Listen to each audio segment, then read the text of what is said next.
السلام علیکم۔ ناول نیلم کا مرکز بائی دیبا تبسم کی یہ 7ویں قسط ہے۔ ایماز پلازا میں قدم رکھتے ہی وہ تیزی سے آگے بڑھا اور لفٹ سے اوپری منزل پر جانے لگا، تقریباً آخری منزل پر۔ طویل راہداری سے گزرتے اس کے قدموں کی آواز بہت اونچی تھی۔ اس منزل پر اتنا سناٹا تھا کہ سوئی بھی گرتی تو بآسانی اس کی آواز سنی جا سکتی تھی۔ وہ دائیں جانب مڑ گیا۔ ڈیجیٹل ڈور لاک کھولنے کے بعد وہ اندر آیا۔ یہ کمرہ کچھ زیادہ بڑا نہیں تھا، بس مناسب سائز کا تھا۔ اس نے لوہے کی صاف چمکتی الماری کھولی۔ اندر بہت سے ڈبے پڑے تھے، سیاہ، مہرون اور کریم کلر کے۔ سیاہ رنگ کے لوہے کے ڈبے پر بھی ڈیجیٹل لاک تھا، جسے کھولنے کے بعد اس نے اس ڈبے میں بنے ایک چھوٹے دراز کو کھولا۔ ہیروں کی چمک اس کی غلافی آنکھوں میں عکس بن کر ابھری تھی۔ انابی ہونٹ آپ ہی آپ کھل اٹھے تھے۔ پھر اس نے اپنی پینٹ کی جیب میں ہاتھ ڈالا، دائیں کے بعد بائیں جیب ٹٹولی، پھر دونوں کو چیک کیا۔ اچانک اسے بڑی گڑبڑ کا احساس ہوا۔ اس کے چہرے پر ناگواری کے ساتھ غصہ بھی آیا تھا۔ وہ ایک بار پھر چیک کرنے لگا۔ اوہ نو! اس نے دائیں ہاتھ کا مکہ بناتے بائیں ہاتھ کی ہتھیلی پر پوری قوت سے دے مارا۔ پھر لوہے کا سیاہ ڈبہ بند کر کے پینڈولم کی طرح ادھر سے ادھر چکر کاٹنے لگا۔ سوچنے لگا پارٹی کی کال آئی، وہ ایمبیسی ان چلا گیا، وہاں پر ڈیلنگ کی اور ایک نیکلس لے کر واپس آ گیا۔ واپس آتی ہوئی وہ ہار اس کی پینٹ کی پاکٹ میں ہی تھا۔ پھر وہ لڑکی ٹکرائی۔ اس کے ذہن کے پردے پر کم عمر بے تحاشا حسین لڑکی کا چہرہ لہرایا، جو مسلسل بول رہی تھی، جھک کر دیکھو گے تو نظر آئے گا نا؟ ایک جملہ تھا جو اس کی سماعت سے ٹکرایا اور پھر وہ ہار وہیں گر گیا ہوگا۔ اس سوچ کے آتے ہی وہ تیز قدموں سے واپسی کو چل پڑا، لفٹ کے بٹنوں پر بار بار ہاتھ مارتا، ایسے جیسے ایک پل میں وہ اسے گراؤنڈ فلور پر پہنچا دے گی۔ وہ بہت عجلت میں پلازا سے باہر نکلا۔ گارڈز الرٹ ہو گئے، وہ پجارو سٹارٹ کر چکا تھا۔ سیکیورٹی گارڈز اس کے پیچھے ہی دوسری گاڑیاں لے کر نکل پڑے۔ دھول اڑاتی تمام گاڑیاں چند پل میں ہی پلازا کی حدود سے باہر نکل گئیں۔ ہار وہاں ہوتا تو ملتا، چند نوٹ اب بھی وہیں گرے پڑے تھے، مگر جو چیز قیمتی تھی وہ غائب تھی۔ اس نے کتنی ہی بار بوٹ کی نوک سے وہ جگہ چیک کی جہاں نیلم کی کار کھڑی تھی، مگر وہاں کچھ نہیں تھا۔ کیا وہ نیکلس اس لڑکی کے ہاتھ لگ چکا ہے؟ یہ آخری سوچ تھی جو منہاج الزہا کے دماغ میں ابھری تھی۔ مجھے وہ نیکلس ہر حال میں واپس چاہیے۔ اس کے لیے اس لڑکی کو تلاش کرنا ہوگا، مگر کیسے؟ وہ ایک بہت عجیب کشمکش میں پھنس گیا۔ اس ہار کی ساخت ہی ایسی ہے کہ کوئی بھی سمجھ جائے کہ یہ کوئی عام نیکلس نہیں ہے۔ اگر اس نے اسے کھول لیا تو؟ اس کا دماغ الجھے جا رہا تھا، نقصان پر نقصان۔ اسے لگ رہا تھا جیسے ڈیک اس کا صرف رائٹ ہی نہیں، لیفٹ ہینڈ بھی تھا۔ حبیب اس کا دوست تھا، وہ اس کا ماتحت نہیں تھا، جبکہ ڈیک کی بات الگ تھی۔ گھر پہنچ کر بس اس کی جتنی بےزتی ہو سکتی تھی اتنی ہوئی۔ اہل دادوں کو ٹوکتا رہا، مگر انہوں نے اسے سب کے سامنے ذلیل کر کے ہی دم لیا تھا۔ لیکن وہ نیلم ہی کیا جسے بےزتی محسوس ہو جائے، وہ بھی دادوں کی۔ کچھ دیر سننے کے بعد وہ کار کی چابیاں اہل کی جانب اچھال کر یہ جا وہ جا ہو گئی۔ عالیہ بیگم اس کے انداز پر ضبط کے گھونٹ پی کر رہ گئی تھیں۔ اہل کا دل بھی سکڑ سا گیا تھا۔ کیا کیا نہیں سوچا تھا کہ عید کا چاند اکٹھے چھت پر دیکھیں گے، آنے والے کل کے بارے میں کچھ خواب پروئیں گے، مگر یہاں تو وہ اسے گھاس ڈالنے کو تیار ہی نہ تھی۔ رات 1 بجے ان کی واپسی ہوئی تھی۔ نیلم نے اوپر آ کر ڈور لاک کیا اور جلدی سے بیڈ پر چڑھ کر بیٹھ گئی۔ ہینڈ بیگ اٹھایا اور اس میں سے ہار نکال کر اشتیاق سے دیکھنے لگی۔ اتنی چمک تھی اس میں کہ نیلم کی آنکھیں جگمگا اٹھیں۔ اگر زمرد کو پانی میں ڈال دیا جائے تو اپنی بے پناہ چمک کے باعث وہ پانی کا رنگ اپنے جیسا کر لیتا ہے۔ اس کا دل چاہا یہ تجربہ کرنے کو، مگر اس ہار میں 3 بڑے بڑے سکوں کی موجودگی عجیب سی تھی، ایسے جیسے کوئی گول چھوٹی چھوٹی ڈبیاں ہو جس کے اندر کچھ بھرنا ہو۔ یہ اصلی مرکت ہے، اس نے غور سے قریب کرتے دیکھا۔ اس میں سے اگر اسے الٹرا وائلٹ شعاؤں کے لیمپ میں دیکھا جائے تو اس کی اصلیت معلوم کی جا سکتی تھی۔ اگر اس کا رنگ نہیں بدلا تو اصلی، اگر اس میں لال رنگ کی جھلک نظر آ گئی تو نکلی، مگر اس کے پاس LED لیمپ تھا۔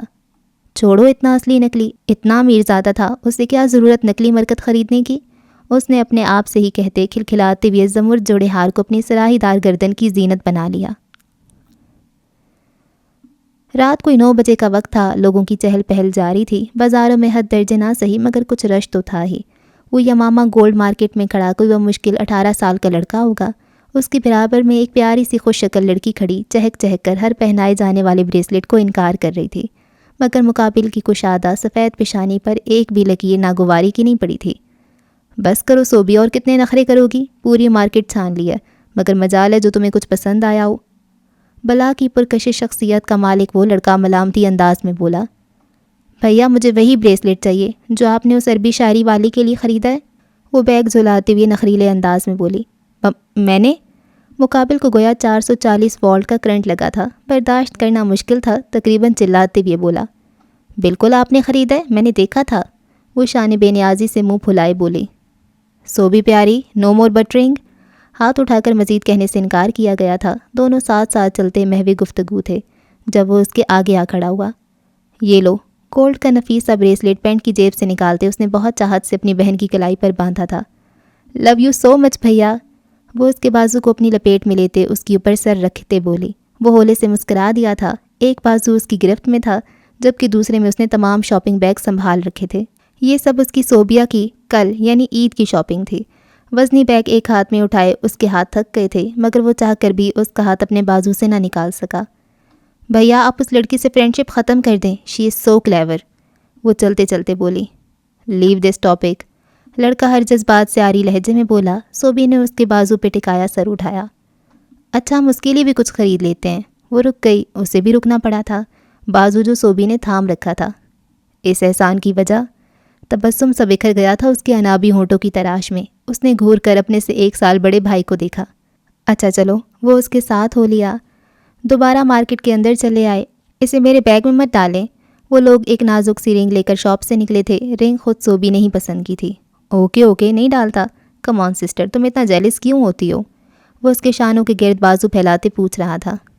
آئی ڈونٹ نو، بٹ میری کوئی فرینڈ نہیں، کوئی کزن نہیں یہاں۔ بچپن سے ہم بہن بھائی سے زیادہ دوست رہے ہیں، مگر جب سے وہ آئی ہے آپ کی اس سے زیادہ فرینڈ شپ ہو گئی ہے۔ آئی نو آپ اس سے عید پر بھی ملنے جائیں گے۔ وہ اداسی سے بولی، میری بہن ہی میری دوست ہے، پہلی اور آخری دوست۔ اگر صوبی کہے گی کہ مت جاؤ تو منہاج اس سے ملنے نہیں جائے گا۔ وہ اس کے کندھے پر دباؤ ڈالتا ہلکے پھلکے لہجے میں کہہ رہا تھا۔ پکا پرومس؟ وہ رک کر اس کی جانب ہاتھ بڑھاتے بولی۔ ہاں پکا پرومس۔ وہ اس کا ہاتھ پکڑ کر مروڑتے بولا۔ آہ! وہ چیخی، ساتھ ہی 2-3 مکے اس کے کندھے پر جوڑ دیے۔ آپ کی وجہ سے ہمیشہ مجھے تکلیف پہنچتی ہے۔ وہ سرخ ہوتے ہاتھ پر پھونک مارتی خفگی سے بولی۔ وہ جو ماضی کی خوشگوار یادوں کو سوچنا چاہتا تھا، محسوس کرنا چاہتا تھا، اچانک اس جملے کی باز گشت پر تلخ حقیقت کی جانب کھنچا چلا گیا۔ کل عید تھی، پورا شہر خوشیاں منا رہا تھا۔ کبھی 30 روزے رکھنے والا صوم و صلات کا پابند شخص پچھلے 11-12 سال سے کافر بنا بیٹھا تھا۔ تمہیں میری وجہ سے ہی تکلیف اٹھانی پڑی صوبی۔ تمہاری موت کا ذمہ دار کہیں نہ کہیں میں بھی ہوں۔ تم نے کتنا کہا تھا بھیا، شی از کلیور، مگر میں نہیں مانا۔ اس نے کرب سے آنکھیں موند لیں، پھر سینے سے لگی تصویر دیکھنے لگا۔ مسکراتا چہرہ ہر فکر سے آزاد تھا۔ اس کے آنسو اس کلکلاتے چہرے پر گر رہے تھے۔ بے آواز روتے روتے اس کی آواز بلند ہوتی چلی گئی۔ بھیا بھیا! آگ کے شعلوں کی لپیٹ میں وہ وجود صرف ایک ہی شخص کو پکار رہا تھا، اور اس شخص کو لگ رہا تھا کہ دہکتے شعلوں کی لپیٹ میں وہ وجود نہیں بلکہ اس کا دل جل رہا تھا۔ صرف اس کی جان نہیں نکل رہی تھی، وہ بھی بے جان ہو گیا تھا۔ اس کو دیکھنے والی غلافی آنکھوں نے اس پل اپنی بینائی سلامت ہونے پر شدت سے افسوس کیا تھا۔ یہ منظر دیکھ لینے سے پہلے اندھے ہو جانے کی دعا شدت سے اس کے من میں سر اٹھا رہی تھی۔ صوبی بھیا کی جان! وہ روتے میں چلا رہا تھا۔ خوبصورت شیشے کا فریم اب بھی اس کے سینے سے لگا تھا۔ اسٹڈی کے در و دیوار 8 سالوں سے اس شخص کی یہ کرائیں سن رہے تھے، اپنے اندر جذب کر رہے تھے۔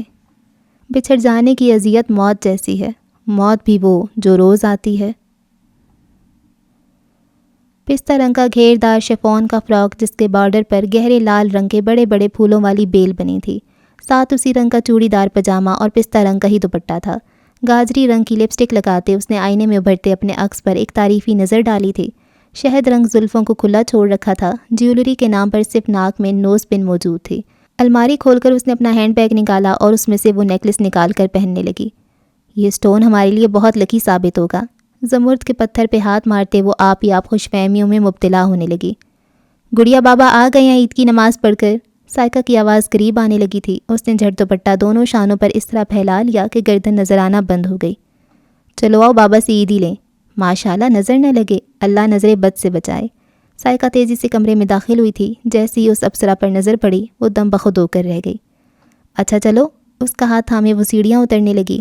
مہرون رنگ کے لباس میں سائقہ بھی آج جلوے بکھیر رہی تھی۔ وہ جو بس ہار پہن کر دیکھنے کے بعد اتارنے کا سوچ رہی تھی، اب مصیبت میں پھنس گئی تھی۔ بابا کہاں گئے دادو؟ نیچے آئیں تو ابرار صاحب غائب تھے۔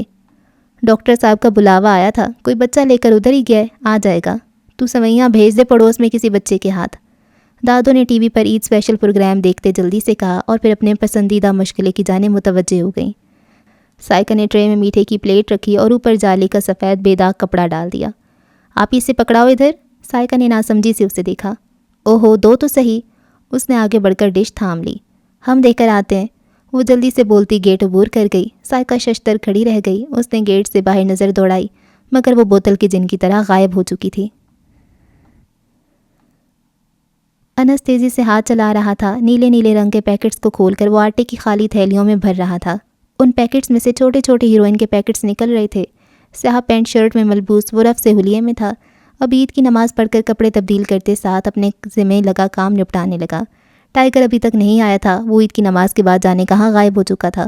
خیر وہ تو ایسی مخلوق تھی جس کا ایک پل سے زیادہ ایک ہی جگہ ٹھہر جانا ناممکنات میں سے تھا۔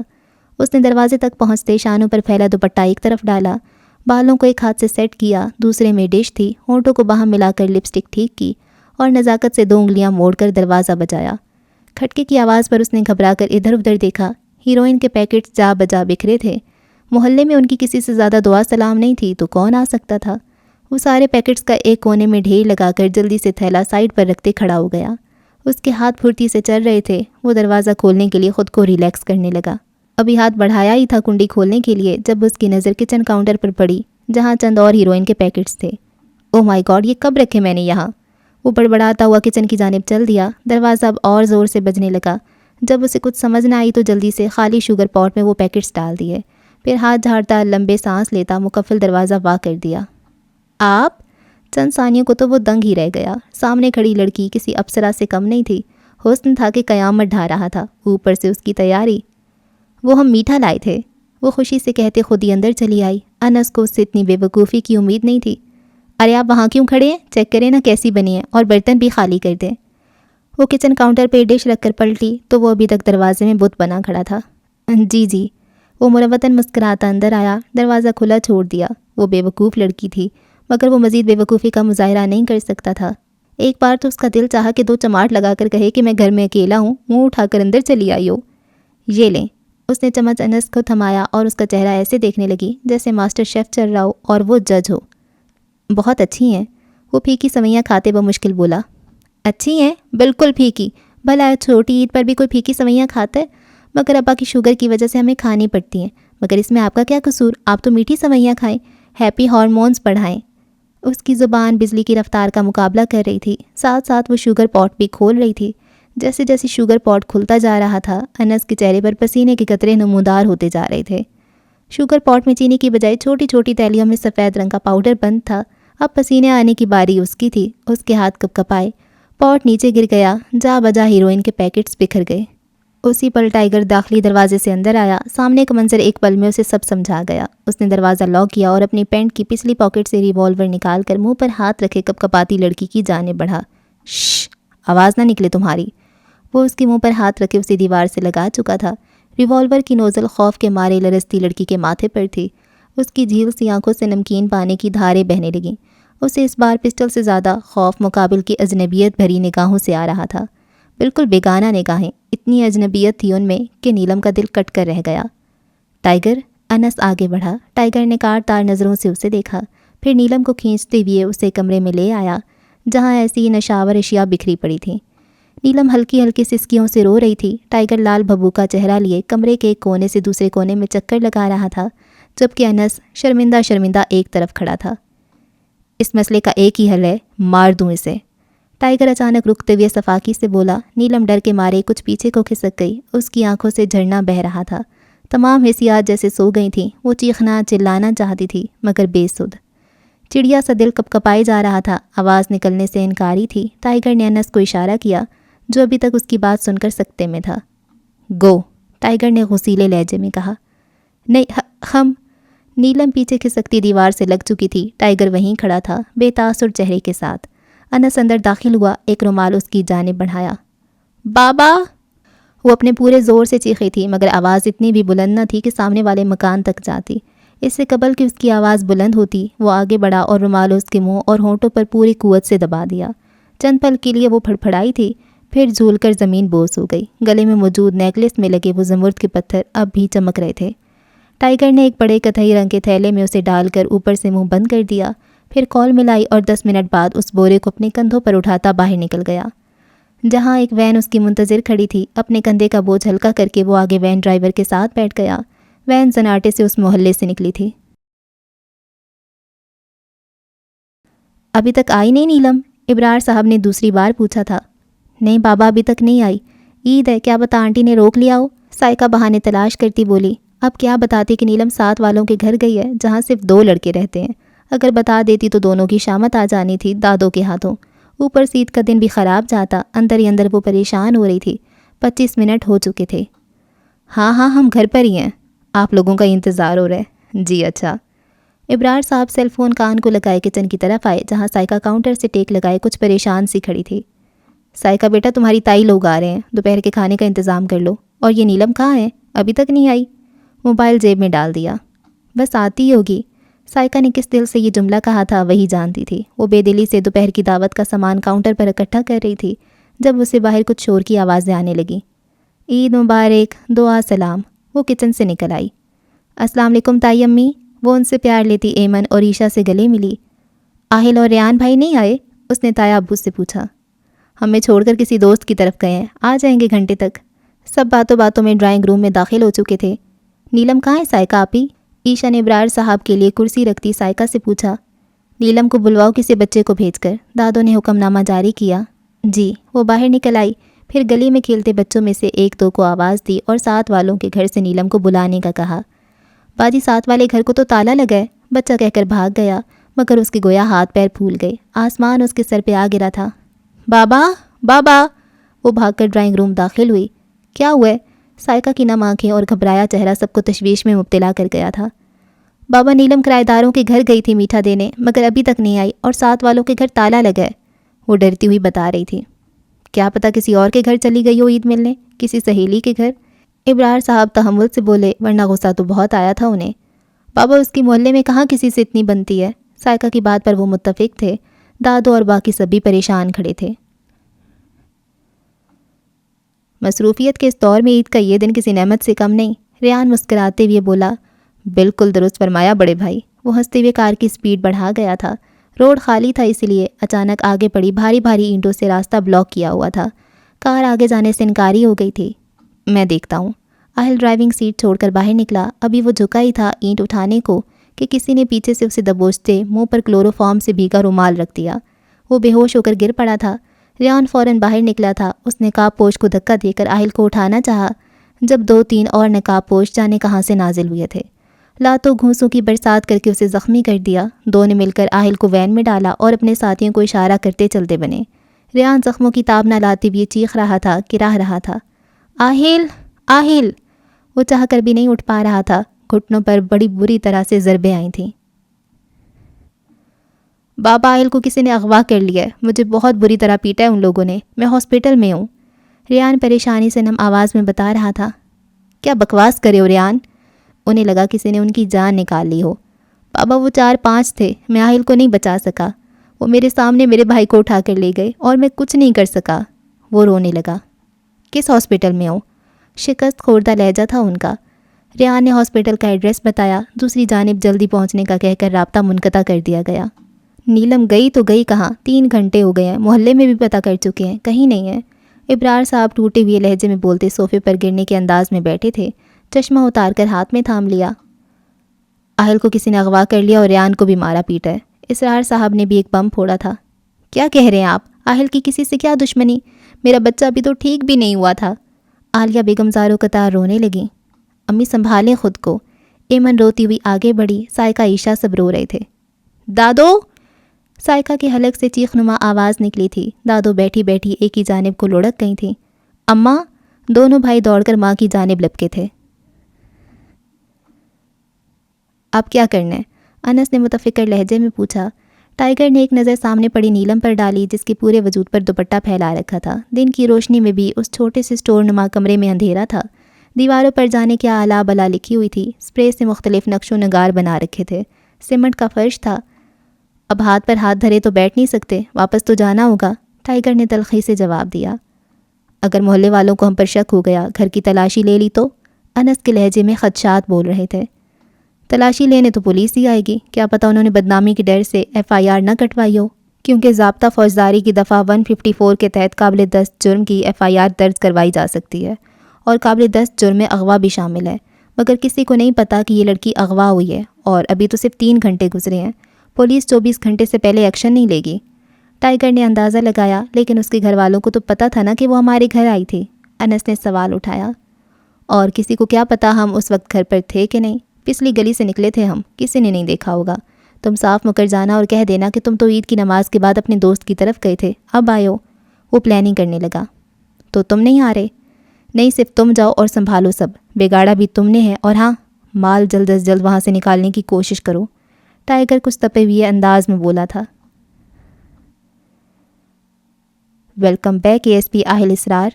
ہلکی سی آنکھ کھلی تھی اس کی جب وہی مخصوص رعب سے بھرپور آواز اس کی سماعت کا پردہ پھاڑنے لگی۔ اس نے بمشکل سر اٹھا کر دیکھا تھا، اس کے ہاتھ پیچھے کمر پر لے جا کر باندھے گئے تھے، جبکہ پیر بھی رسیوں میں جکڑے ہوئے تھے۔ اسے پیٹ کے بل گھاس پر پھینکا گیا تھا، سامنے ہی ایماز کھڑا تھا، اس کے ہاتھ میں رائفل تھی، وہ نشانے کی پریکٹس کر رہا تھا۔ وسیع و عریض رقبے پر پھیلا یہ گھاس کا میدان آہل کو جانا پہچانا لگا۔ نظر اٹھا کر دیکھا، یہ وہی فارم ہاؤس تھا۔ کیا ہوا، پہچانا نہیں؟ ایماز ایک گھٹنے پر رائفل والا ہاتھ ٹکا کر اس کی جانب جھکتا بولا، پھر اس کے پاس ہی ایک پیر زمین پر ٹکائے دوسرا گھٹنا موڑے بیٹھ گیا۔ اگر تم نے مجھے پہلے پہچان لیا ہوتا تو آج یہ دن نہیں دیکھنا پڑتا۔ ایماز نے اس کے بعد سختی سے اپنی مٹھی میں جکڑ کر اس کا چہرہ اوپر کیا تھا۔ آہل نے اس کی آنکھوں میں آگ کے شعلے جلتے محسوس کیے تھے۔ وہ تو سب بھول گیا تھا، بالکل فراموش کر دیا تھا اس شرمناک اور تلخ حقیقت کو۔ میرا کوئی قصور نہیں، مجھے ٹریپ کیا گیا تھا، وہ ٹوٹے پھوٹے لہجے میں کہتا بری طرح گراہ رہا تھا۔ بال اب بھی ایماز کی سخت گرفت میں جکڑے تھے۔ ٹریپ، وہ بھی ایک پولیس آفیسر کو؟ تم اتنے احمق ہو کہ تم ٹریپ ہو گئے؟ وہ زہر خندی سے پھنکارا، ساتھ ہی اوندے پڑے آہل کا منہ زمین پر دے مارا۔ اس کی دل خراش چیخ پر وہاں راؤنڈ لگاتے گارڈز بھی پل بھر کو تھم گئے تھے۔ آہل کو لگا اس کی ناک کی ہڈی ٹوٹ گئی ہو جیسے۔ تم میرے لیے کام کر رہے تھے اور اپنے کام میں کوتاہی اور لاپرواہی میں معاف نہیں کرتا۔ اس نے پھر اس کے بال کھینچتے سر پتھریلی زمین پر دے مارا تھا۔ آہل کو اپنے سامنے کے 2 تانت ٹوٹتے محسوس ہوئے تھے۔ اب کی بار ایماز نے اس کا سر اٹھایا تو زمین کی سطح پر سرخ رنگ کا مادہ پھیلا دکھا تھا۔ آہل کے منہ اور ناک سے بھی خون بہہ رہا تھا۔ کہاں لگی تھی گولی؟ اس نے دنیا جہان کی چاہت اور شیرینی لہجے میں سموتے پوچھا۔ گرفت میں خود بخود نرماہٹ سے مٹ آئی تھی۔ ٹانگ میں۔ نہ چاہتی ہوئے بھی اس کے آنسو بہہ نکلے۔ تکلیف ہی اتنی تھی۔ او، لیفٹ اور رائٹ؟ افسوس کرتے پوچھا۔ رائٹ پر، وہ اٹک اٹک کر بولا۔ ایک ہی لگی تھی بس؟ آہل کے بال سنوارتے کس قدر تعصفانہ لہجہ تھا اس کا، جیسے پورے جہان میں ایک یہی ہمدرد ہو اس کا۔ ہاں، آہل نے تھوک نکلا۔ ویری بیڈ، وہ کھڑا ہوا۔ آہل نے ایک گارڈ کو اس کے ہاتھ میں ریوالور تھماتے دیکھا۔ خوف سے آہل کی جان ہوا ہونے لگی، اسے موت سے پہلے ہی روح نکلتی محسوس ہوئی۔ وہ زور زور سے نفی میں سر ہلانے لگا۔ ایماز نے اس کی آنکھوں میں وہی التجا، وہی خوف دیکھا تھا جو آج تک وہ ہر شخص کی آنکھوں میں دیکھتا آیا تھا، مگر وہ ٹھہرا کب تھا؟ کب کسی کی التجاؤں نے، گڑ گڑاہٹوں نے، گزارشوں نے اس کے قدموں میں زنجیر ڈالی تھی؟ کبھی بھی تو نہیں۔ ٹھا ٹھا ٹھا 3 فائر سیدھا دائیں پنڈلی پر کرنے کے بعد وہ ہونٹوں کو سکیڑتے سیٹی بجاتے ریوالور اچھال چکا تھا، جیسے سرحد سے اس کے ملازم نے کیچ کر لیا تھا۔ جتنا نقصان تو میرا کر چکے ہو، اس کے لیے تم اتنی آسان موت نہیں دے سکتا میں، اور کیا پتا تمہیں کسی نے ٹریپ کیا تھا یا تم مجھے بیوقوف بنا رہے ہو۔ خیر، جب تم مجھے بتا دو گے تم نے کس کے کہنے پہ یہ کیا، میں تمہیں آسانی سے مار دوں گا، لیکن اگر تم نے ہونٹ سیے رکھے تو مجھے درندگی پر اترنا پڑے گا۔ وہ اس کے اوندے پڑے نیم بے ہوش وجود کو دولاتے رسید کرتا اپنے گارڈز کو اشارہ کرتا نکل گیا۔ 15 منٹ بعد اس کے بے ہوش وجود کو بیسمنٹ میں منتقل کر دیا گیا تھا۔ دادو آپ ٹھیک تو ہیں؟ سائقہ نے سب سے پہلے ان کی آنکھوں کو حرکت کرتے دیکھا تھا، لپک کر ان کی جانب بڑھی۔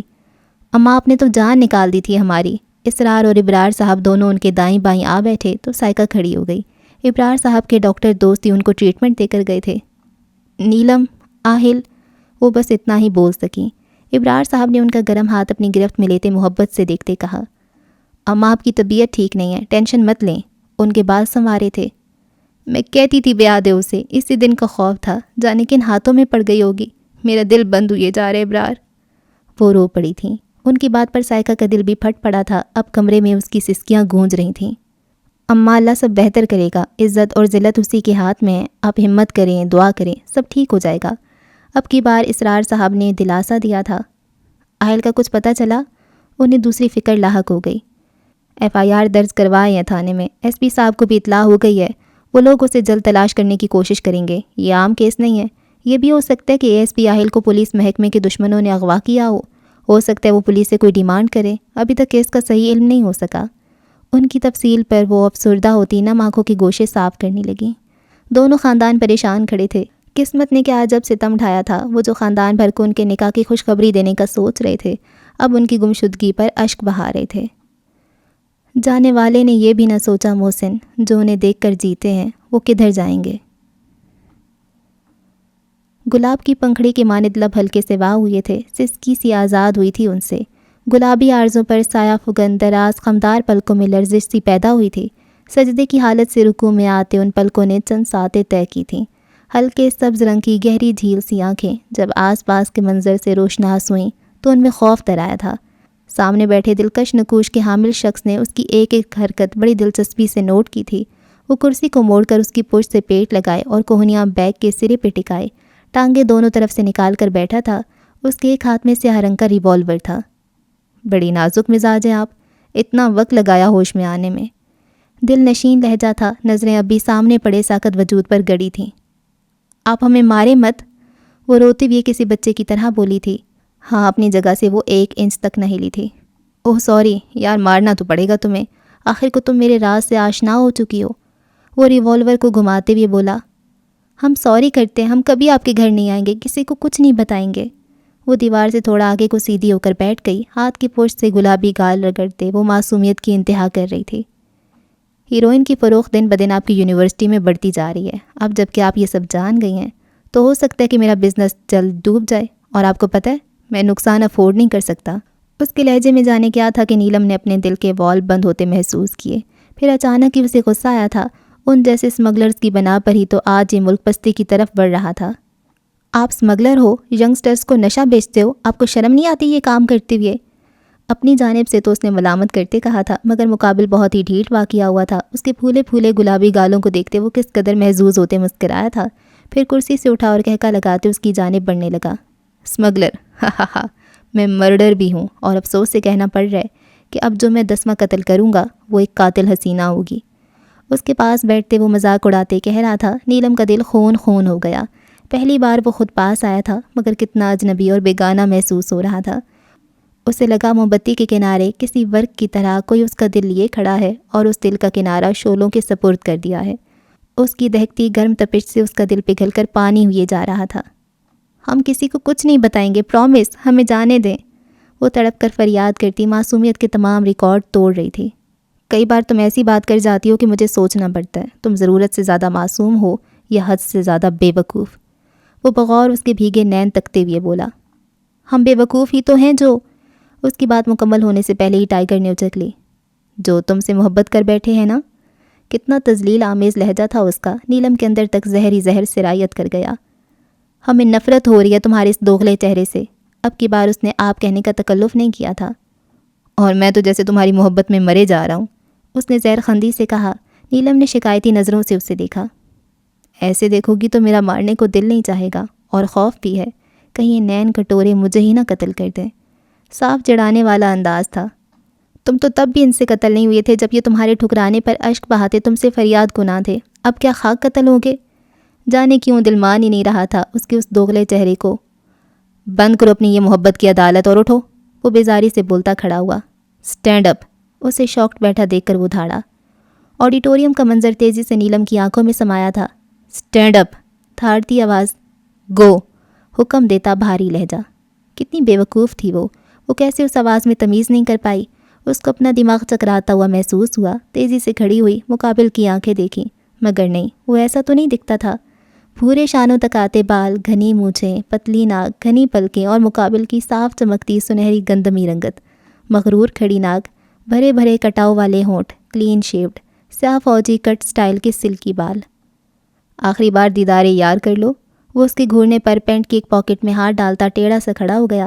نیلم اب براہ راست اس کی آنکھوں میں دیکھ رہی تھی۔ آنکھوں کی ساخت کچھ تبدیل تھی، پلکیں بھی بہت گھنی تھیں اور لینس ابھرے ہوئے۔ تم کون ہو تم؟ کیا کھیل کھیل رہے ہو میرے ساتھ؟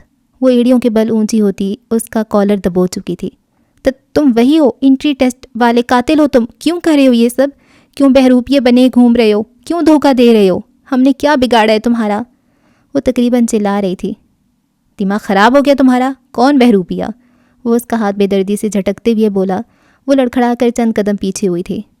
ہم تمہاری آواز پہچانتے ہیں، تم وہی ہو، وہ اس کے سخت تاثرات سے خوفزدہ ہوئے بنا بولی۔ تم نے لینس لگا رکھے ہیں؟ وہ یکدم پھر آگے بڑھتی اس کی آنکھوں میں جھانکتی شکی لہجے میں بولی۔ دور ہٹو، پاگل ہو گئی ہو تم؟ وہ اسے بے دردی سے دور دھکیل چکا تھا۔ آپ ہی؟ وہ لڑکھڑائی تھی۔ اس کے دھکا دینے سے بعض و دیوار میں لگنے سے اس کو ہڈیاں بھی ٹوٹتی محسوس ہو رہی تھیں۔ آنسوؤں کے سیلاب کے ساتھ ہی بے اختیار اس کے منہ سے آپ ہی نکلا تھا۔ جتنے میں وہ سنبھل کر پھر اس کی جانب دیکھتی وہ غائب ہو چکا تھا۔ زنگ آلود بھاری لوہے کا دروازہ چر کی آواز سے بند ہوا تھا۔ نیلم چیخ چیخ کر رونے لگی۔ مسلسل گریہ وزاری سے اس کی آنکھوں کے پپوٹے سوج چکے تھے۔ بکواس بند کرو نہیں تو منہ توڑ دوں گا تمہارا۔ قاتل ہو تم، ہزاروں لوگوں کی، اور آگے سے اکڑ رہی ہو۔ جب قومی ترانہ پڑھا جائے تو کیا کیا جاتا ہے؟ اسمگلر، ہا ہا ہا۔ میں مرڈر بھی ہوں، اور افسوس سے کہنا پڑ رہا ہے کہ اب جو میں 10واں قتل کروں گا وہ ایک قاتل حسینہ ہوگی۔ آج کینٹ اسٹیشن پہ جو لوگ مرے ہیں ان کی موت کی ذمہ دار تم ہو۔ ادب سے کھڑا ہونا چاہیے نا۔ کئی بار تم ایسی بات کر جاتی ہو کہ مجھے سوچنا پڑتا ہے تم ضرورت سے زیادہ معصوم ہو یا حد سے زیادہ بے وقوف۔ جملے آپس میں گڑمڑ ہونے لگے، البتہ آواز ایک ہی تھی۔ اس نے زور سے کانوں پر ہاتھ رکھ لیے، چیخ چیخ کر اپنے اندر کی وحشت کو باہر کا راستہ دکھانے لگی۔ خود کو پرسکون کرنے میں وہ ناکام ہوتی جا رہی تھی۔ اب تو حلق بھی خشک ہو چکا تھا۔ اسے لگ رہا تھا جیسے کچھ بہت برا ہونے لگا ہے، وہ کسی جال میں جکڑی جا چکی ہے۔ آوازیں ملتی تھیں مگر حلیے بالکل مختلف تھے۔ وہ پہچان نہیں کر پا رہی تھی کہ کون اصل ہے اور کون نقل، مگر اتنا ضرور جان گئی تھی کہ زندگی اب ایک نئی ڈگر پر نکل چکی ہے، انجان راستوں پر جہاں فقط اندھیرے اور خوف، اس کا استقبال کسی تیسری چیز نے نہیں کیا تھا۔ I'm sorry ٹائیگر، میری لاپرواہی، انس منمنایا۔ Shut up, just shut up. تم سے مجھے سماقت کی ہرگز توقع نہ تھی۔ جونیئر ہو یہی سوچ کر ابھی تک میں خاموش ہوں، ورنہ… وہ اس کا ہاتھ جھٹکتے غصے سے کھڑا ہو چکا تھا، پھر بے بسی سے دیوار پر مکہ مار دیا۔ وہ لڑکی اتنی بھی بے وقوف نہیں جتنی میں اسے سمجھا تھا۔ غلطی میری ہے، مجھے ٹون بدل کر بات کرنی چاہیے تھی۔ اوہ نو، اب کیا ہوگا؟ وہ مجھے پہچان گئی ہے۔ وہ دونوں ہاتھوں میں سر تھامے پھر سے کرسی پر ٹک گیا۔ یہ وہی کمرہ تھا جہاں بہت سے چارٹس اور بڑا سا میز پڑا تھا۔ اوہ نو، تمہارا لہجہ تو مختلف تھا پھر؟ انس نے ڈرتے ڈرتے کہا۔ وہ بادا وہ پھر نہ بھڑک اٹھے۔ میں اوڈی میں ملا تھا اس سے اور غصے میں ریئل ٹون یوز کر بیٹھا، پھر پیپر لینے گیا، تب بھی میں غصے میں تھا اور پھر وہی غلطی ہوئی، اور آج جب میں نے اسے داڑ کر سٹینڈ اپ بولا تو تب بھی میری ٹون ریئل تھی اور وہ اتنی خطرناک سچویشن میں بھی بھانپ گئی۔ سر صحیح کہتے ہیں، تم غصے میں آؤٹ آف کنٹرول ہو جاتے ہو۔ یاد کرو یہ مشن تمہارے حوالے کرتے بھی سر نے تمہیں غصے پر قابو رکھنے کو کہا تھا۔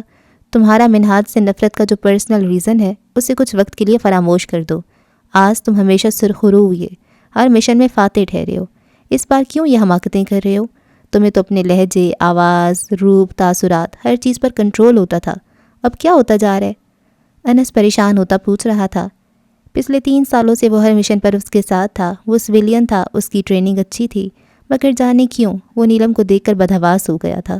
بری نظر نہ تھی، مگر سحر تو اسے ہی کہتے ہیں جو عقل پر طاری ہو جائے، اس کے ساتھ بھی ایسا ہی ہوا تھا۔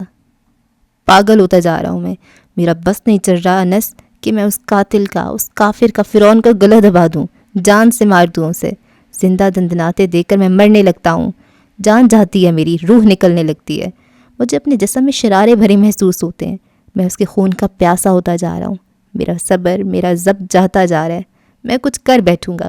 اگر کچھ اور دن ایسی جیتا رہا تو میں سب بھول جاؤں گا، سب کچھ، اور مار ڈالوں گا اسے۔ اس کے جسم میں دل بھی نہیں، جانے وہ مرے گا کیسے۔ جنون کسے کہتے ہیں، دیوانہ ہو جانا کسے کہتے ہیں، عقل پر جذبات کا حاوی ہو جانا کیا ہوتا ہے؟ انس کو اس پل سامنے کھڑے اپنے سینئر میجر آس عالم کو دیکھ کر اندازہ ہوا تھا۔ وہ پہلی بار اس کا یہ روپ دیکھ رہا تھا۔ اس کی رنگت سرخ ہو چکی تھی، اسے خود سے خوف آ رہا تھا۔ آس عالم نے میز پر پڑی ہر چیز زمین بوس کر دی تھی۔ انس پیچھے کو ہو کر کھڑا ہو گیا، پھر کمرے سے ہی نکل گیا۔ تمہیں اس کار کا نمبر یاد ہے جو چاند رات کو میری کار سے ٹکرائی تھی؟ منہاج ازدحاق نے باوردی گارڈ سے پوچھا۔ نہیں سر، وہ سر کو اس حد تک جھکاتے بولا کہ اعماز کو اس کا چہرہ نہ نظر آیا۔ دفع ہو جاؤ، اس کی دھاڑ پر وہ بجلی کی رفتار سے غائب ہوا تھا۔ اسلحہ پنجاب کی پارٹی کو ٹرانسفر کر دو اور مستونگ، چاغی، ہرنائی، زیارت ان تمام کے کیمپس کی رپورٹس بھی دو۔ پھر کچھ کوڈ ورڈز استعمال کر کے اس نے رابطہ منقطع کر دیا اور اٹھ کر شیشے کی سلائڈ کے پاس آ کھڑا ہوا۔ قد آدم کھڑکی کا شیشہ کھولتے وہ ایمآز پلازا کی درمیانی منزل پر کھڑا تھا، دونوں ہاتھ پاکٹس میں ڈالے۔ وہ ٹھنڈی ہوا کے جھونکوں سے لطف اندوز ہو رہا تھا، آنکھیں موندی تو تیز تیز بولتی۔ حسین لڑکی کا سراپا اس کی بند غلافی آنکھوں کی پتلیوں میں آ سمایا۔ ہیرے تمہارے پاس ہیں، تمہیں تلاشنا بہت ضروری ہے۔ وہ دل میں عہد کرتے گہری سوچ میں پڑ گیا۔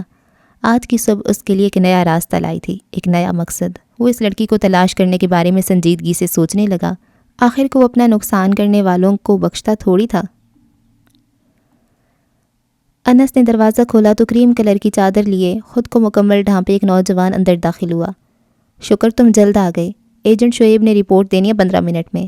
اس کے بولتے بولتے نوجوان نے چادر اتار دی۔ اس کے سر پر سیاہ رنگ کا رومال مثلث کی صورت میں بندھا تھا، جسے اس نے فوراً اتار کر میز پر پھینکا اور دونوں کمروں کے درمیان موجود چھوٹی سی جگہ پہ لگے آئینے کے سامنے جا کھڑا ہوا۔ ہیئر سٹائل میں استعمال ہونے والی پن سے لگائے بال اس نے بہت احتیاط سے اتارے تھے۔ سیاہ گھنگریالے گھنے شانوں تک آتے بال اب غائب ہو چکے تھے۔ اسی طرح داڑھی اتارنے کے بعد وہاں پر لگے پیچ کو بھی اتار دیا۔ میں نے ساری منشیات ISI کے آفس بھیج دی ہیں، اب یہاں کچھ بھی نہیں ہے۔ انس نے ایک بوتل نوجوان کو تھمائی، جس میں موجود آئل کو وہ ٹیٹو پر رگڑ رگڑ کر اتار رہا تھا۔ حرب کے بندے ابھی تک پیچھا کر رہے ہیں؟ انس نے اب بازو سے پروستھیٹک پیچ اتارتے ٹائیگر سے پوچھا۔ اس نقلی جلد کے ہٹ جانے سے ٹائیگر کے صاف شفاف بازو نظر آنے لگے، جہاں ایک کٹ کا نشان تھا۔ بہت بسیں رکشے پکڑ کر راستے بدل بدل کر آیا ہوں، مجھے حرب کا کوئی بھروسہ نہیں، احتیاط اچھی ہے۔ وہ کلینزر سے چہرہ صاف کرتے کہہ رہا تھا۔ آئی ٹیپ بھی اتر چکا تھا، اب اس کی آنکھیں اپنی اصل ساخت میں واپس آ چکی تھیں۔ اس لڑکی کے بارے میں کیا سوچا پھر تم نے؟ پورا ایک دن گزر گیا ہے۔ کچھ جھجکتے بھی یہ پوچھا۔ لیپ ٹاپ آن کرو تم، میں آ رہا ہوں۔ صاف ظاہر تھا وہ اس کے سوال کا جواب نہیں دینا چاہتا تھا۔ وہ لباس تبدیل کرنے چلا گیا تو انس نے جلدی سے لیپ ٹاپ لگا لیا اور ایجنٹ شعیب کو لائیو لیا۔ ایوا اور ایملے کو کچھ نہیں پتا میجر آس، even they don't know he is no more. Screen پر خوش شکل نوجوان کا چہرہ ابھر رہا تھا۔ میجر آس سفید چھوٹے سے تولیے کو گردن میں ڈالے اسی رنگ کی بغیر آستینوں کی بنیان پہنے بیٹھا تھا۔ تولیے کے ایک سرے کو پکڑ کر بالوں سے ٹپ ٹپ گرتے پانی کو صاف کیا۔ اور جو ایماز کی گینگ ہے وہاں اس کا کیا پتہ چلا؟ وہ سنجیدگی سے پوچھ رہا تھا۔ اس کے لہجے میں آفیسرز والا روب تھا، البتہ انس کے ساتھ اس کا رویہ بالکل مختلف ہوتا، تبھی وہ اسے تم کہہ کر مخاطب کر لیتا، جبکہ دوسرے جونیئرز اسے ٹائیگر، سر اور میجر کے سوا کوئی اور نام لے کر نہیں بلاتے تھے۔ سر وہ گینگ ڈرگز سپلائی کر رہا ہے، جو نہ صرف پاکستان بلکہ افغانستان اور سعودیہ بھی بھیجا جاتا ہے، اور مجھے شک ہے کہ سعودیہ میں بھی حبیب کا گینگ ہی اسے ریسیو کر رہا ہے۔ انس یہ رپورٹ تیار کر کے JIX بھیجے گا، اس لیے جو کنفرم ہے وہی بتاؤ، شک نہیں یقین کے ساتھ بتاؤ مجھے۔ وہ بھاری لہجے میں ڈپٹنے کے انداز میں بولا۔ سوری سر، میرا ایجنٹ کاشی سے رابطہ نہیں ہوا، وہ شرمندگی سے بولا۔ کب سے رابطہ منقطع ہے؟ تولیہ بالوں میں رگڑتے پوچھا۔ 1 month۔ واٹ؟ 1 مہینے سے؟ کہیں کچھ گڑبڑ تو نہیں؟ حبیب تو یہاں ہے پھر؟ وہ شدید الجھن کا شکار ہونے لگا۔ Sir I will try to contact with him. Agent Shoaib نے اسے مضطرب دیکھ کر تسلی دی۔ Okay, best of luck. Call drop کر کے وہ لیپ ٹاپ شٹ ڈاؤن کر چکا تھا اور اسی طرح ایک ہاتھ سے تولیہ بالوں میں رگڑتے کچن میں آ گیا، جہاں انس کافی پھینٹ رہا تھا۔ آس عالم سٹول کھینچ کر بیٹھ گیا۔ ابرار انکل آئے تھے نیلم کا پوچھنے؟ ہاں آئے تھے، میں نے وہی کہا جو تم نے کہنے کو کہا تھا، انس نے جواب دیا۔ پھر یہ کہ ASP آہل کو کسی نے کڈنیپ کروا لیا ہے۔ عید کے کچھ روز بعد دونوں کا نکاح تھا، مگر اب دونوں غائب ہیں اور دادو کا BP بھی شوٹ کر گیا تھا۔ انس نے تفصیلاً بتاتے ایک مگ اسے تھمایا اور دوسرا خود لے کر ایک اور سٹول کھینچتے بیٹھ گیا۔ بیٹھے بٹھا ایک نئی مصیبت گلے میں پڑ گئی، پہلے کیا کم تھے، اب ایک اور بھی۔ سب سے بڑی غلطی ہم نے یہ مکان لے کر کی، سوچا عام سا علاقہ ہے، عام سے لوگ رہتے ہوں گے، اور یہاں دیکھو محلے میں ہی ڈاکٹر ہے، ٹیچر ہے، کوئی رپورٹر ہے۔ وہ کڑ کر بولا۔ ضروری تو نہیں عام علاقوں میں رہنے والے اچھے پروفیشن کے حامل نہ ہوں؟ انس نے کافی کا گھونٹ بھرتے کہا۔ سٹاپ اٹ، اب اپنا لیکچر مت شروع کر دینا، رپورٹ ریڈی کر کے JIX بھیجو جلد از جلد، حکمیہ لہجے میں کہا۔ Okay sir. مؤدب بنا کافی پینے کے ساتھ ساتھ 5 منٹ میں میجر آس نے اسے رپورٹ میں نمایاں کرنے والے پوائنٹس بتائے اور پھر اٹھتے ہوئے اسی آئینے کے پاس آ گیا۔ پاس ہی لکڑی کی دراز لگی تھی، جس میں سے بلیک کلر کے لینس تلاش کر کے لگانے کے بعد اس نے میگنیٹک آئی لیشز لگائیں اور کمرے میں گھس گیا۔ سفید رنگ کی شرٹ پہن کر وہ باہر نکلا۔ انس، اس نے آواز دی اور سیڑھیاں پھلانگتے اترنے لگا۔ انس نے دروازہ لاک کر لیا۔ آپی، بابا، وہ اس زنگ آلود بھاری دروازے کے ساتھ لگی بلک بلک کر یہی نام دہرائے جا رہی تھی۔ ایک پورا دن اور رات گزر جانے کے بعد اگلے دن کی شام بھی ہونے کو تھی۔ سورج کا آخری سرا بھی ڈوبنے کو تھا جب اسے کھٹکے کی آواز آئی۔ وہ تیزی سے دروازے سے پیچھے ہٹی تھی۔ اندر داخل ہونے والی شخصیت وہی تھی جس کے دیدار پر اس کی دھڑکن کی رفتار پہلی بار تیز ہوئی تھی۔ وہ اندر آنے کے بعد دروازے کو تالا لگانے لگا تھا جب نیلم نے اس کی کمر پر مکوں کی برسات کر دی۔ ہمیں جانے دو بدتمیز انسان، کھولو اسے، ہمیں جانے نہیں تو۔ وہ چیختی ہوئی نازک ہاتھوں کو بھرپور استعمال کر رہی تھی۔ اسے لگا جیسے پتھر پر یا کسی بہت سخت سطح پر مار رہی ہو۔ ہاتھوں میں ٹیس مارتا درد جگنے لگا تھا۔ نہیں تو کیا؟ وہ اس کی دونوں کلائیاں ایک ہاتھ میں جکڑتے بولا۔ دروازے پر تالا ڈل چکا تھا۔ اس کے ایک ہاتھ میں شاپر کے اندر ڈسپوزیبل ڈبہ تھا۔ ہمیں جانے دیں۔ جب کچھ نہ سجھائی دیا تو ایک بار پھر منت کرنے پر اتر آئی۔ آپ کو تو خوش ہونا چاہیے کہ جس سے آپ محبت کرتی ہیں وہ آپ کے پاس ہے، آپ کا اتنا خیال ہے۔ دیکھیں کھانا لایا ہوں آپ کے لیے، ایک دن سے بھوکی ہیں۔ وہ مذاق کر رہا تھا یا سنجیدہ تھا وہ اندازہ نہیں لگا سکی، البتہ بے بسی کے مارے آنسو اور روانی سے بہنے لگے۔ وہ ایسے ہی اس کی دونوں کلائیاں جکڑے اسے دیوار والی طرف لے آیا۔ وہ گھسیٹتی ہوئی اس کے ساتھ چل رہی تھی۔ بیٹھو، پہلے کھانا کھاؤ، پھر آرام و تسلی سے بات کریں گے کہ آگے کیا کرنا ہے۔ اسے بٹھا کر میجر آس نے شاپر میں سے ڈبہ نکال کر اس کے سامنے رکھا، ساتھ پانی کی بوتل بھی رکھ دی۔ نہیں کھانا، ہمیں بس جانا ہے یہاں سے۔ تمہاری کیا دشمنی ہے ہمارے ساتھ؟ کیوں بھیس بدل بدل کر ہم سے ٹکراتے ہو؟ کیوں لائے ہو ہمیں یہاں؟ وہی تکرار وہ ایک بار پھر شروع کر چکی تھی، مگر اس بار وہ چلانے کی بجائے عاجزی اور بے بسی سے پوچھ رہی تھی۔ تمہیں غلط فہمی ہو رہی ہے تو میں کیا کہہ سکتا ہوں؟ میں ایک عام سا اسمگلر اور مرڈر ہوں۔ یہ بھیس بدلنے والے الزام کیوں لگا رہی ہو مجھ پر؟ وہ کمال معصومیت سے کہہ رہا تھا، ایزی سا ہو کر فرش پر ایسے بیٹھا تھا جیسے اس سے سکون والی کوئی جگہ نہ ہو۔ وہ اس کی بات کا جواب دیے بنا رونے لگی۔ گھٹنوں میں سر دیے وہ مسلسل آواز سے رو رہی تھی۔ تم یہ ڈرامہ بعد میں کر لینا، ابھی چپ چاپ کھانا کھاؤ اور اس کے بعد میری بات سنو۔ اس کا لہجہ سخت تھا، ٹون وہی تھی۔ نیلم پھر بھی ٹس سے مس نہ ہوئی۔ پورا دوپٹہ اس نے پھیلا کر لے رکھا تھا کہ جسم کے نشیب و فراز تک کا علم نہیں ہو رہا تھا۔ ایز یو وش، نہ کھاؤ، ویسے بھی تمہارا مرنا میرے حق میں بہت بہتر ہوگا۔ کھڑے ہوتے وہ کس قدر صفاقی سے بولا تھا۔ تم لوگ جو کوئی بھی ہو، پولیس تمہیں چھوڑے گی نہیں، آہل بھائی سب کو جیل میں ڈالیں گے۔ وہ غصے کی زیادتی سے سرخ ہوتی چلائی تھی۔ اس کی بات پر مقابل کے ہونٹوں پر مسکراہٹ رینگ گئی۔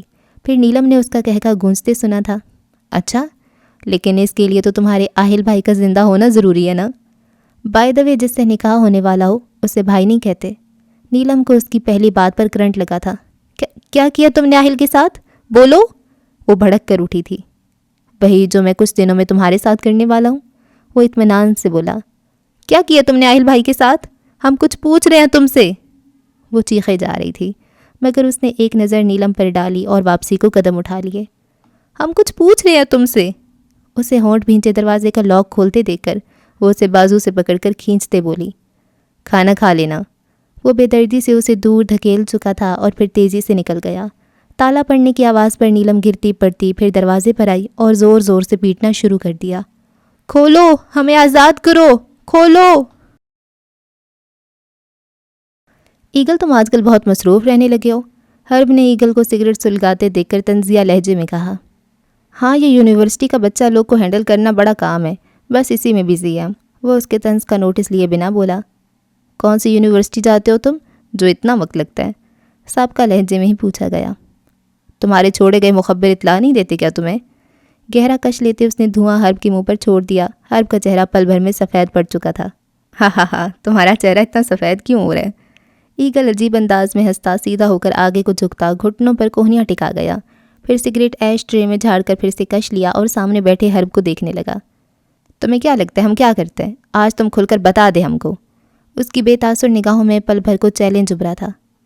تم جو کچھ کرتے ہو جلد مجھے پتہ لگ جائے گا، اور اس دن تمہارا پتہ صاف کرنے میں ایک پل نہیں لگاؤں گا۔ سمجھتا کیا خود کو بڑا 30 مار خان ہے تو؟ ہر بھڑک اٹھا تھا۔ اس سے پہلے دن سے ایگل کی قابلیت سے چڑ تھی، جو سیکنڈ بدلتے کام مکمل کر لیتا تھا۔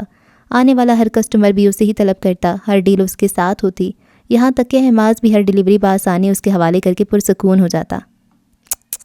بڑی آگ لگ رہی ہے تم کو، پشاور والا پارٹی بھی تمہاری بجائے سر نے ہمارے حوالے کر دیا۔ ایگل کا انداز صاف چڑھانے والا تھا۔ حرب کا کنٹرول کھونے لگا تھا۔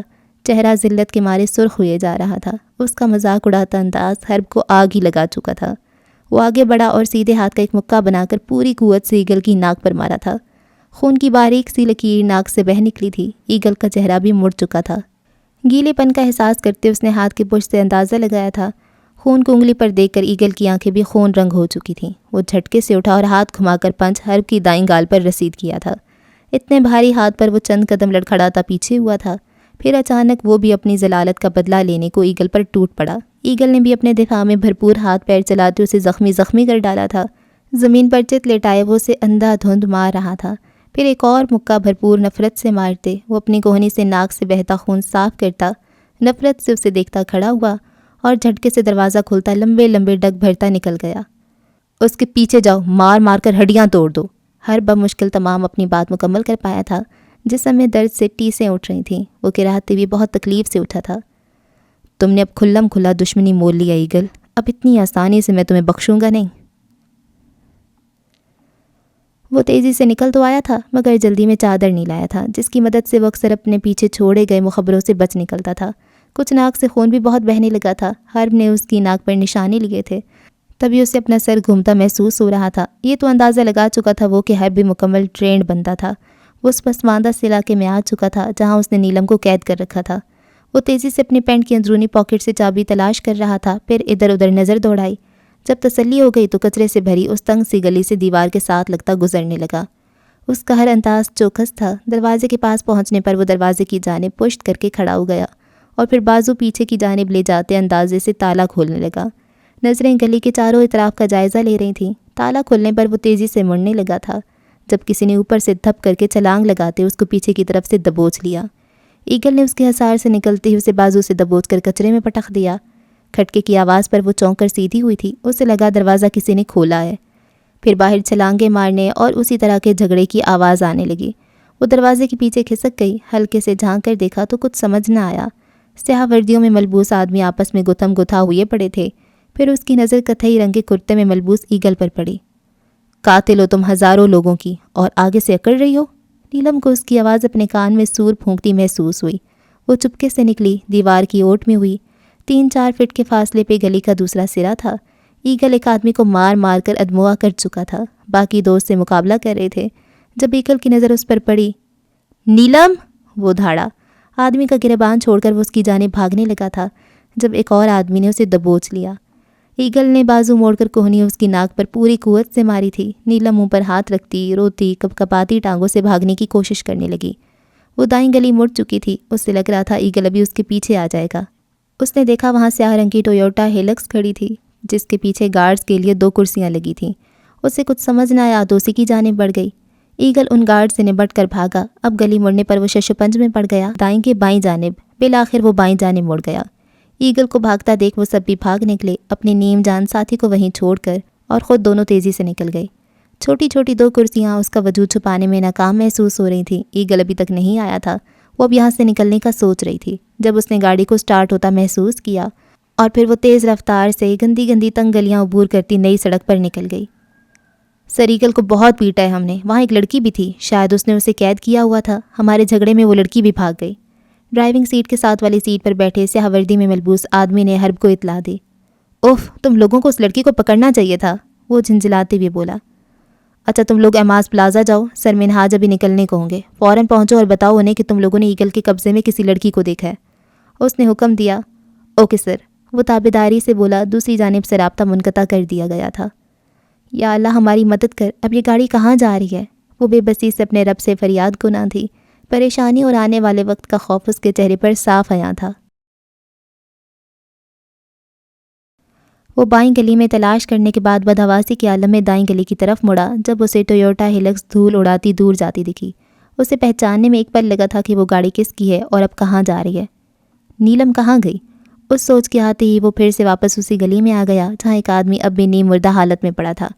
ایگل نے ایک کمرے کے اس مکان کا بوسیدہ دروازہ کھولا، اندر جھانکا، وہاں کوئی بھی نہیں تھا۔ وہ اسی تیزی سے پلٹنے لگا تھا جب اس کی آنکھوں کی سیاہ پتلیوں میں کسی چیز کی چمک پڑی۔ وہ لپک کر اس کی جانب بڑھا تھا۔ سیاہ فرش پر پڑے اس عجیب ڈیزائن کے ہار کو دیکھ کر ایگل کے ماتھے پر الجھن بھری لکیریں نمودار ہوئی تھیں۔ اس میں لگے گہرے سبز رنگ کے پتھر بہت چمکیلے تھے جبکہ سکے کی طرح کا ڈیزائن کچھ مشکوک تھا۔ فی الحال اس نے ہار اٹھا کر تینوں سکوں کو ایک دوسرے کے اوپر ترتیب دیتے اس کو چھوٹا کرتے اپنی جینس کی اندرونی پاکٹ میں ڈال لیا، پھر باہر نکل گیا۔ وہ لڑکی کہاں ہے؟ وہ زخمی شخص کا گریبان پکڑ کر کھڑا کرتے غضبناک لہجے میں پوچھ رہا تھا، مگر مقابل میں اتنی سی بھی جان نہ تھی کہ اپنے بل بوتے پر کھڑا ہو سکتا۔ ایک جانب کو ہی لڑکا ہوا تھا۔ ایگل نے جھٹکے سے اسے چھوڑتے زمین پر پٹخ دیا اور خود وہاں سے چل دیا۔ 15 منٹ کا راستہ طے کر لینے کے بعد وہ ایک ٹیکسی روک چکا تھا۔ اس ٹیکسی کا رخ ایم پلازا کی جانب تھا۔ حبیب، میں سوچ رہا ہوں اس کانٹریکٹ کے سائن ہوتے ہی چاغی والے کیمپ کی ڈیل افغان لڑکے سے کنفرم کر دیتے ہیں۔ افغانی ہو یا ایرانی، ہمارا مطلب پیسے سے ہے، اور کافی حد تک ممکن ہے کہ اس کا سارا الزام بھی پاکستان پر آ جائے۔ اس ملک کی تباہی کا 1% چانس بھی میں گنوانا نہیں چاہتا۔ وہ اور حبیب میٹنگ میں کرنے والی گفتگو کو پہلے ہی فائنلائز کر رہے تھے۔ چلتے چلتے بات کرنا معاذ کی مخصوص عادتوں میں سے ایک تھی۔ گارڈز ان کے دائیں بائیں چل رہے تھے۔ بڑے سے پارکنگ ایریا میں آ کر منہاج اور حبیب کھڑے ہو گئے۔ گارڈز ان کے ہمراہ جانے کو پہلے ہی تیار تھے۔ اس کی پراڈو بھی آ کر بالکل سامنے رک گئی۔ اس سے پہلے کہ وہ آگے بڑھتا، اس کی نظر ٹویوٹا ہیلکس کی پچھلی سیٹ پر سے جھلکتے پستہ رنگ کے آنچل پر پڑی۔ منہاج، حبیب نے اسے مخاطب کیا۔ شش، اس نے ہاتھ اٹھا کر اسے چپ رہنے کو کہا، پھر چھوٹے چھوٹے قدم اٹھاتا آگے بڑھنے لگا۔ باہر نکلو۔ گاڑی کے پاس پہنچ کر وہ بلند آواز میں بولا۔ گارڈز پہلے ہی نکل کر کھڑے ہو چکے تھے۔ نیلم کی منہاج کی جانب پشت تھی۔ وہ آنکھیں میچ کر بیٹھی، چار کل پڑھنے میں مصروف تھی۔ یا اللہ بچا لے، پلیز پلیز۔ اس کی بڑبڑاہٹ کچھ مدھم تھی۔ اے لڑکی، تم سے کہہ رہا ہوں، باہر نکلو۔ اب کی بار اس کی دھاڑ پر وہ چھل کر سیدھی ہوئی تھی، چہرہ دونوں ہاتھوں سے ڈھانپ رکھا تھا۔ اللہ جی، بس کسی طرح ہمیں گم کر دیں یہاں سے، پلیز۔ وہ دل میں یہاں سے غائب ہونے کی دعا کرنے لگی۔ ہاتھ ہٹاؤ چہرے سے۔ وہ بالکل اس کے سامنے کھڑا تھا، ناگواری سے بولا۔ اس نے دائیں جانب رکھے ہاتھ کی انگلیاں موڑ لیں۔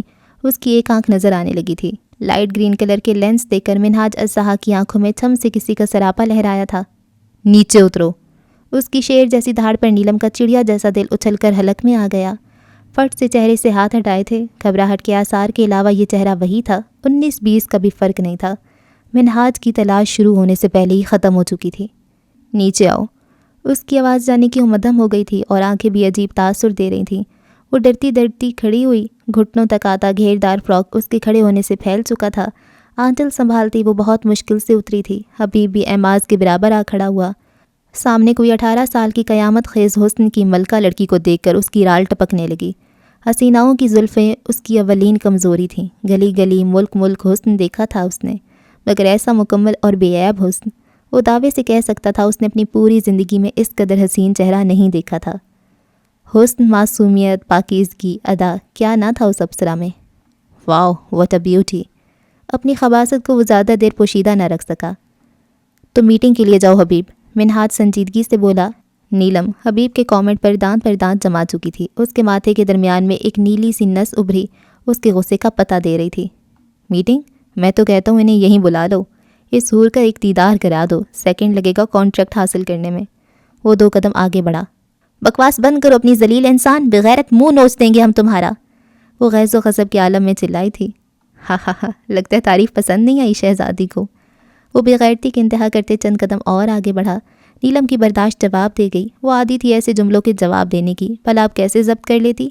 وہ شیرنی بنی اس کی جانب لپکی تھی۔ لمبے ناخن جو سرخ کیوٹک سے رنگے تھے، ان کا بھرپور استعمال کرتے وہ حبیب کا چہرہ لہو لوہان کر چکی تھی۔ اسے کہاں امید تھی اس تھان پان سی لڑکی سے اس بہادری کی؟ اس سے پہلے کہ وہ کوئی رد عمل ظاہر کرتا، سن کھڑا منہاج آگے بڑھا اور نیلم کی کلائی سختی سے اپنی گرفت میں لیتے اندر کی جانب چل پڑا۔ ابھی وہ پلازا کے اندرونی دروازے سے اندر بھی نہیں بڑھا تھا کہ وہ چلائی، ہمارا ہاتھ چھوڑو نہیں تو تمہارا بھی حشر بگاڑ دیں گے۔ اس کا ہر انداز جان لیوا تھا۔ اس نے کوئی جواب نہ دیا۔ سنجیدگی طاری رکھے وہ اندر کی جانب بڑھے جا رہا تھا۔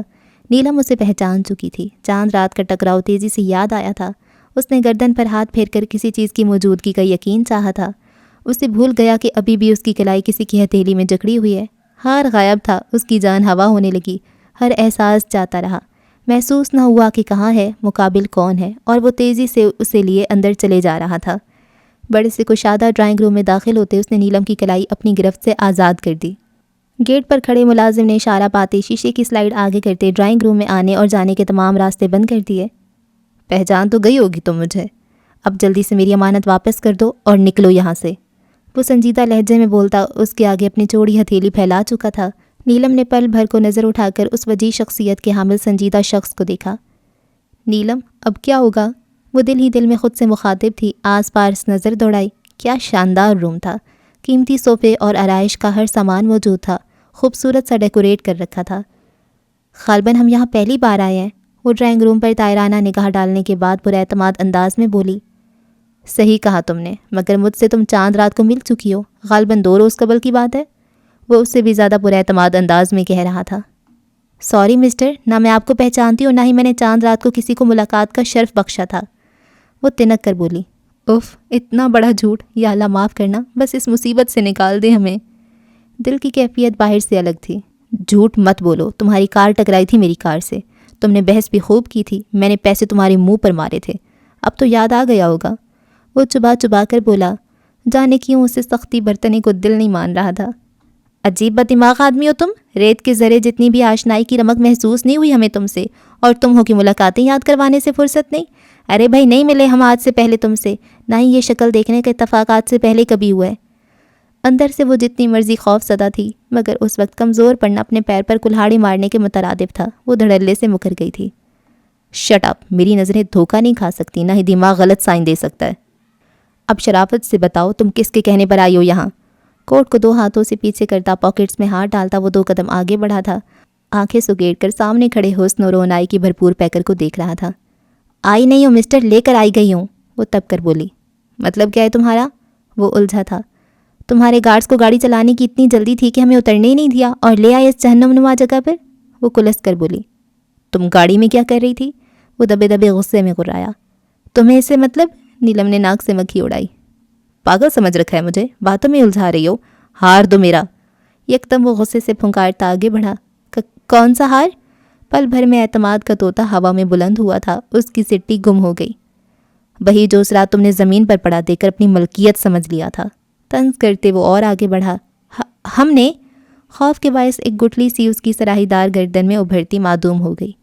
جی، وہ غضبناک لہجے میں تصدیق کرتا بولا۔ ہمارے پاس نہیں ہے تمہارا ہار؟ گھبراہٹ کے باعث اس کی زبان لڑکھڑانے لگی۔ تو تم ایسے نہیں بتاؤ گی؟ وہ اس کی جانب خطرناک تیور لیے بڑھا۔ جب ہمارے پاس ہے ہی نہیں تو؟ اس کی بات ابھی درمیان میں ہی تھی جب وہ بجلی کی سرد سے اس تک پہنچا اور بازو سے کھینچتا ڈرائنگ روم سے باہر نکلنے لگا۔ ملازم نے فوراً شیشے کی سلائیڈ کھولتے راستہ دیا تھا، اسی طرح اسے گھسیٹتے وہ لفٹ تک لایا تھا۔ ہمیں چھوڑو، ہمارے پاس نہیں ہے تمہارا ہار، ہم سچ کہہ رہے ہیں، ہمیں جانے دو، ہمارا یقین کرو، ہمارے پاس نہیں ہے، ہم کیوں اٹھائیں گے وہ ہار، ہمیں کچھ پتہ نہیں ہے اس بارے میں۔ لفٹ کے اوپر تک پہنچنے میں جتنا وقت لگا وہ منتیں کرتی اسے یقین دلاتی روئے جا رہی تھی۔ پل پل رنگ بدلتی وہ لڑکی اسے حیران کرنے پر تلی تھی۔ پورے 11 سال بعد صنف نازک سے اس کا پالا پڑا تھا۔ تم بہرے ہو کیا؟ تمہیں ہماری بات سنائی نہیں دے رہی؟ جب وہ منت سماجت سے بھی نہ مانا تو وہ اس کی گرفت سے اپنے بازو آزاد کرتی چلائی۔ لفٹ سے نکل کر وہ اسی لیے راہداری سے گزر رہا تھا۔ نیلم کو اب حالات کا اندازہ ہوا تھا، اسے سچ مچ خوف آنے لگا تھا۔ سنسان راہداری، اس نے تھوک نکلا، پھر کسی سوچ کے آتے ایک رخت تاثرات چہرے پر جمائے تیز تیز چلتے اعماز کو دیکھا اور پوری قوت سے اپنے لمبے ناخن اس کے ہاتھ کی پشت میں گاڑ کر پوری جان سے کھینچے تھے۔ جلد کچھ اکھڑ سی گئی تھی، لال لال رنگ کے قطرے سفید رنگت پر ابھرتے صاف نظر آئے تھے۔ جلن کے مارے اعماز کی جان فنا ہونے لگی، ایسے لگا جیسے ان ناخنوں میں زہر بھرا ہو۔ کافی سالوں بعد اسے کسی نے زخم دیا تھا، چوٹ لگائی تھی، درد کا اٹھنا فطری تھا، مگر برداشت کا استعمال اس کے معاملے میں وہ ضرورت سے زیادہ کر گیا تھا۔ راہداری کے ختم ہوتے ہی مڑنے پر جو پہلا کمرہ آیا تھا اس پر لکڑی کا مضبوط اور بھاری دروازہ لگا تھا، جسے ایک زوردار ٹھوکر سے کھولنے کے بعد اس نے نیلم کو تیش کے عالم میں پوری قوت سے فرش پر دھکا دیا تھا۔ وہ سنبھلنے سے پہلے ہی زمین بوس ہو چکی تھی، ماتھے اور ہونٹوں کے کنارے پر زخم آئے تھے، وہ درد سے چیخ اٹھی تھی۔ کبھی کسی نے پھول کی پتی بھی نہ ماری تھی اور اب جیسے وہ ٹھوکروں کی زد میں آ گئی ہو۔ اس نے ہتھیلی پر زور ڈالتے سر اٹھایا تھا۔ جانتی نہیں ہو تم مجھے، تبھی اتنے دھڑلے سے جھوٹ بول رہی ہو، دھوکہ دینے کی کوشش کر رہی ہو۔ چند گھنٹے میری مہمان نوازی میں رہو گی تو سب اگل دو گی، ابھی تو صرف ہار کا بتانے پر راضی نہیں ہو، کچھ وقت گزرتے ہی اپنے تمام ساتھیوں کے نام پتے بھی بتا دو گی۔ وہ اس کو تیز نگاہوں سے گھورتا بلند آواز میں بولا تھا۔ ہمیں یہاں کسی نے نہیں بھیجا، وہ روتے ہوئے بولی۔ اگر ایسا ہی ہے تب بھی میں اپنے نقصان پورا کیے بنا تمہیں چھوڑوں گا نہیں، وہ سرد لہجے میں کہتا دروازے کے پاس پڑے ایک دراز سے تالا چابی نکالتا باہر بڑھ گیا۔ نیلم اس کا ارادہ جان کر جب تک دروازے کے پاس پہنچی وہ لاک لگاتا نکل گیا تھا۔ ہم سچ کہہ رہے ہیں، ہمارے پاس نہیں ہے آپ کا ہار، آپ ہم سے پیسے لے لیں، ہمیں جانے دیں۔ وہ دروازہ پیٹتے پیٹتے بے ہوش ہو چکی تھی۔ وقت کی ستم ظریفی تو دیکھیے، نہ حسن سے پگھلے ہے نہ ادا دیکھے ہے۔ اوکے جی، تو اس ایپیسوڈ کو ہم یہاں پہ اینڈ کرتے ہیں، اور اینڈنگ تو کچھ بڑی ڈرامیٹک سی ہو رہی ہے اس کی۔ نیلم جاتی ہے ان کے پاس، اچھا وہ وہی ہے ایگل جو میں نے پہلے بہت کہا تھا کہ ایگل ہی ٹائیگر ہے، وہ اپنا حلیہ بدل لیتا ہے، تو جب سارا حلیہ بدلے تو کوئی کیسے پہچان سکتا ہے؟ تو وہی ہے، وہی جو اس سے ملتا ہے اور آہل کو گولی مارتا ہے، اور وہی ہے ایگل ہے، وہی ٹائیگر ہے، اور وہی میجر آس ہے۔ اور یہ کہ نیلم بیچاری ہر جگہ پہنچ جاتی ہے جہاں پہ بھی کوئی خطرہ ہو، جہاں پہ بھی کچھ حملہ ہونا ہو، جہاں پہ کچھ بھی ہو۔ ایک بات مجھے یہ سمجھ نہیں آئی کہ جب وہ ان کے گھر جاتی ہے سوئیاں لے کر، تو ہیروئن کے پیکٹس کے اوپر ہیروئن لکھا تو نہیں ہوتا، تو وہ کوئی بھی بہانہ کر دیتے، کہتے یہ سوڈا ہے، یہ نمک ہے، یہ چینی ہے۔ تو انس تو واقعی بیوقوف ہے، اس کے ہاتھ سے چینی کا ڈبے کھینچ لیتا، کیا کر سکتی تھی وہ؟ بس اسے کہہ دیتا دفعہ ہو جاؤ، بجائے اس کے کہ اس کو یوں کڈنیپ کر کے رکھ لیا انہوں نے۔ اور پھر اس کو بتا بھی دیں تو اپنے ملک کی ہے، اس سے کیا ہے، اگر بتا بھی دیں کہ ہاں ہم سیکرٹ مشن پر ہیں تو اور کیا ہو جائے گا، چپ کر کے بیٹھ جائے گی وہ۔ تو یہ ہے کہ اس کو تو سیف رکھیں، اس کو تو اس کے گھر جانے دیں، اس کے اماں ابا کتنے پریشان ہیں، اس کی دادو اتنی بیمار ہو گئی ہیں، اور پھر اتنے ڈرامائی انداز میں وہ پھر آس کے پاس، میجر آز کے پاس آ جاتی ہے، تو اور اس کو تو وہ ہار چاہیے، اور وہ ہار اب میجر آس کے پاس ہے۔